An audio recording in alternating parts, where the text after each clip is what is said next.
So I'm a couple weeks in here to my journey in my new city, and I've done a bunch of extensive research, and I've got kind of a big spreadsheet going of all the contacts.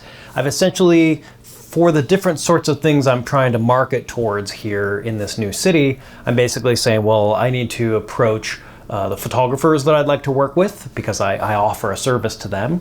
I'm also looking to connect with producers who produce not only still photography productions, so I can market to them for that, but also producers who are involved in the motion or video end of things, because I also have some services that I can offer those people.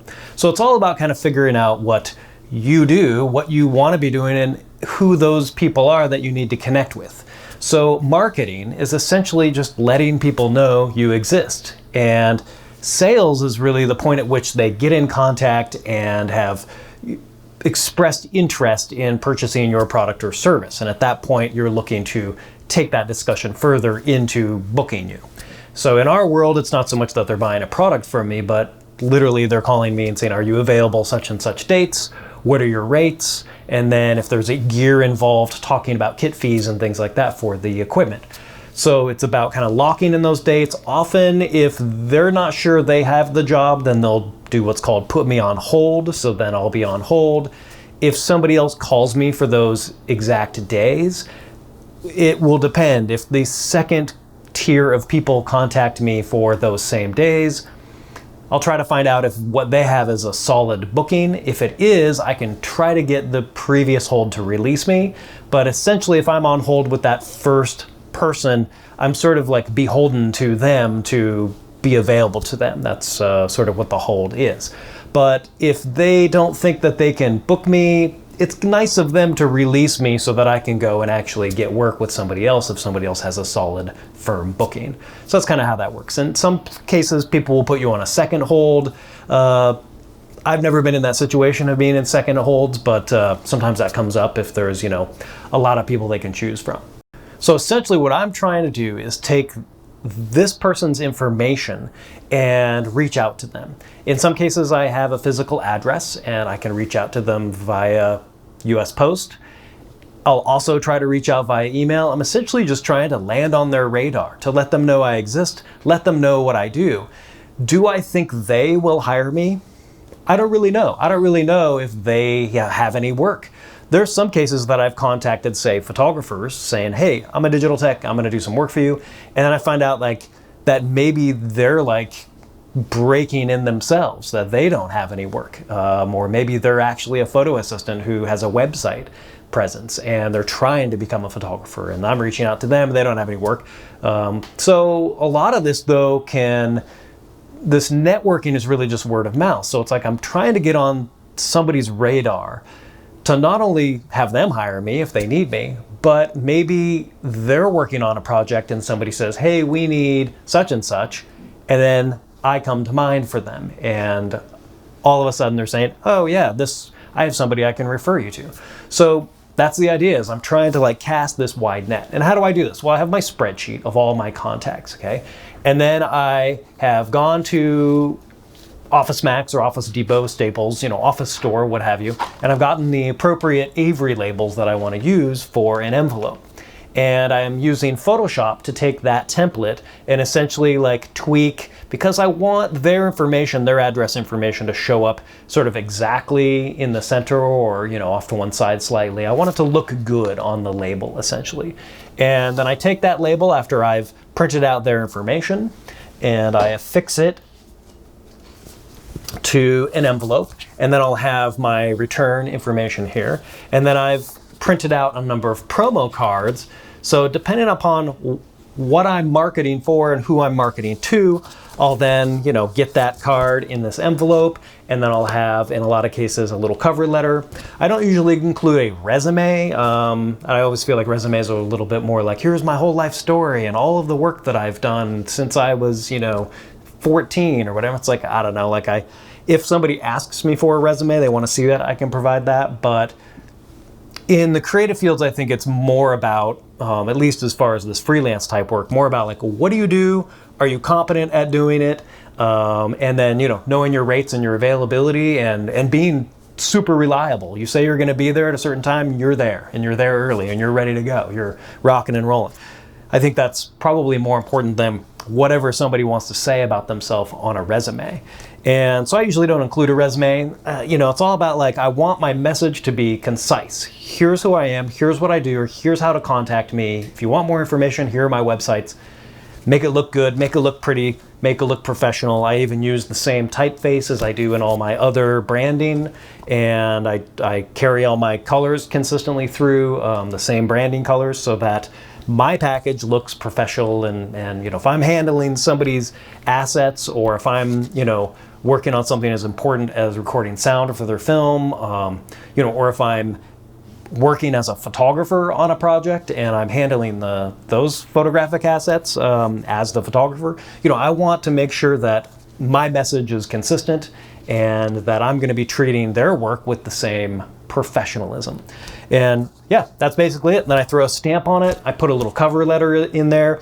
And I make sure that I don't make the cover letter, I don't want it to be just like the same cover letter for everybody, even though that might be efficient and easier on me to just be like, blah, blah, blah, blah, blah, blah, and write it all out once and then print out the same cover letter for every single person. Honestly, like, I go through the extra steps to look at this person's work, to ask myself the question of, A, do I like their work?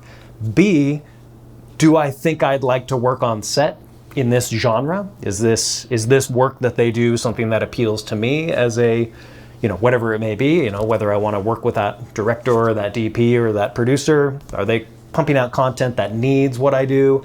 If it's like a wedding photographer, then they're not hiring a digital tech, so more than likely, probably not at all. And so that's not somebody I would market to. But, so I really I need to look at their work and assess some things about it. So it takes time. And then I try to identify what it is that I like about their work. And is there another connection? I actually, saw a connection with a producer where they also went to the University of Montana. So that's like a personal connection I can make with somebody. Like, oh, hey, I see you went to the U of M, and we can talk about Missoula and that sort of thing. So those sorts of personal connections can be nice to just have something to talk about with somebody right off the bat. And I mean, it's personal because, well, you are a person, right? And we are people. And, I like to think that people want to work with other nice people who are also extremely competent at what they do. Not just some robot who's come at them with the perfect thing. It's important that there's good vibes on set and that everybody gets along and that everybody's competent at what they do. At least in my experience, those are the sets that seem to run the most fluidly and seamlessly and end up being kind of a positive experience for everybody involved, client and producer included.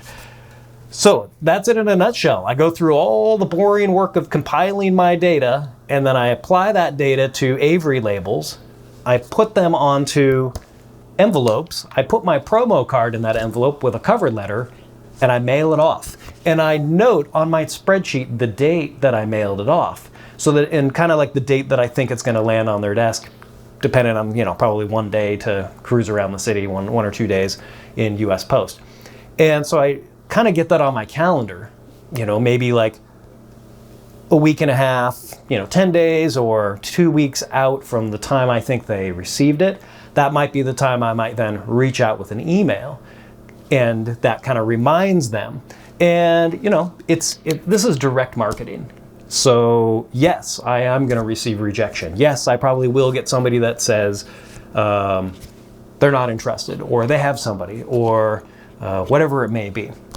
But honestly, I try not to let them go off of that. I'm not a jerk about it, but I usually just then will leave it with, that's great. I'm glad you have somebody. If anything ever comes up, like that person's sick or falls through or what have you, please keep me on your list. And that absolutely has turned into work for me, where all of a sudden, sure enough, their main person is not available that time, and guess what? They contact me. And now I've developed a new relationship and kind of get called in. So it's sort of about casting this net, but it's not just like a blanket shotgun, you don't know who you're casting it to. It's more targeted in that I actually research each person, and see who they are and if I'd like to work with them, and if I think whatever it is I'm offering is something that I think they need or might need. And then beyond that, you're sort of entrusting that maybe they will refer you to somebody else who's contacted them and said, hey, do you know anybody that does such and such? And this can apply for, stylists, it can apply for digital techs, it can apply for, art department and video, DPs, first or second ACs, like all these different departments. Really, it's about networking. And that first step in networking is that have to know that you exist. So I hope you liked this video. This is video 2 in my vlog series. As you can see, I'm not holding my phone in this one. I just couldn't deal with holding the phone. It's much easier for me to just put a camera on, and I also just couldn't deal with the quality of the audio in the last one, video 1. So as you can see, I've got a mic set up on myself. Hope that's okay. It's not iPhone lo-fi style, but I just couldn't handle the low fidelity. I needed to at least have some sense of it being somewhat more professional. So anyhow, thanks again for watching, and see you again.